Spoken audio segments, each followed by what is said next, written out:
Hi, my name is Jamie Soja, and I'm a photographer here in SLO. I'm very happy to be giving some lessons for the County of San Luis Obispo Public Libraries. We will continue the lessons in part 4, where we will talk about settings. In the past lessons, we have focused on composition, which is a huge part of being a good photographer.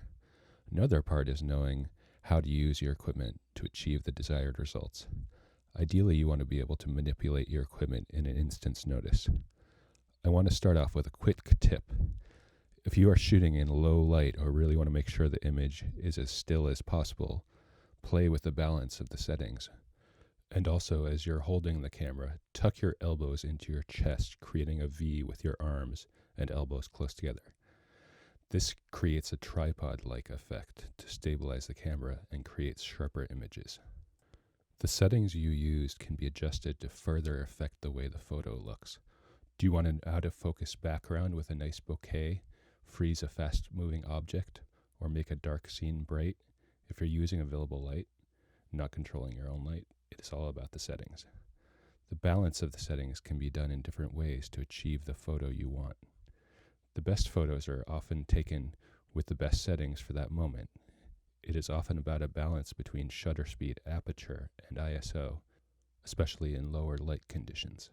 The three main elements of a camera's exposure are shutter speed, ISO, and aperture. Shutter speed is the speed that the camera exposes the photo. Almost every camera can take photos at lightning speed or very slowly. A shorter exposure will show less motion or freeze motion. A slow exposure can show more motion and allow more light. Try taking a long exposure shot by setting your camera in one place for the entire duration of the shot, ideally with a tripod. Adjust the settings so that the shutter speed is very slow. You can do this if it is bright by making the aperture a high number and the ISO a low number to enable a slow shutter speed to get a proper exposure. This may not work if it is too bright.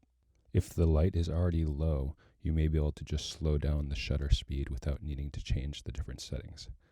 Cell phones and other mirrorless cameras don't have a mechanical shutter, but the settings will be similar to a professional DSLR camera. The shutter speed should be faster than 1/60th of a second for music photography, ideally in the 1/200th of a second or faster range to really freeze the motion. You may not want to freeze the motion, as I did with this photo of the band STS-9 at the festival Rothbury in Michigan. As you can see, this multi-second exposure really brought out the colors and the lights and showed the motion of the people. ISO is the light sensitivity rating of a digital image sensor.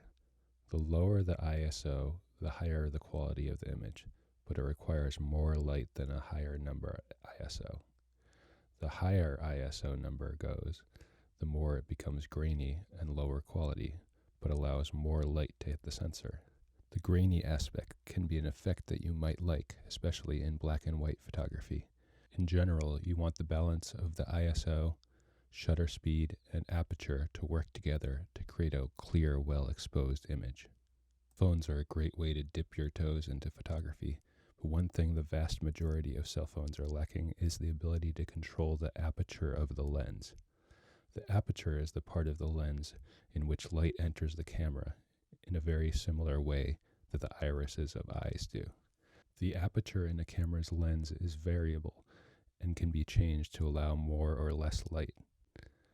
A wide aperture lets a lower amount of light in and keeps less in focus, but can facilitate faster photos and a nice bokeh. A narrow aperture will let more light in. An example of a wide aperture number is 2.4, and a narrow aperture is a high number. Currently, cell phones have less aspects that you can manipulate than professional cameras, but they are starting to add mechanical variable apertures to cell phones. Color temperature, also known as white balance, is a way of defining light using Kelvin, with higher numbers being more cool and lower numbers being warmer. You may have noticed light bulbs can create a warm or cool light depending on their Kelvin degrees. The camera can be adjusted for these different Kelvin temperatures with the color temperature settings to cool the image by increasing the blue levels or warm up the image by increasing the orange, yellow in the image. Often the color temperature is adjusted to make a person's skin tone look more accurate. People often will change the color temperature while they're looking at the screen to see the real-time changes. Identifying what type of light is illuminating your subject can allow you to know what settings you need without looking at your screen. Bright sunshine, for example, is a color temperature of around 5200 Kelvin. All the photos used in this video series were taken by me, Jamie Soja. Thank you.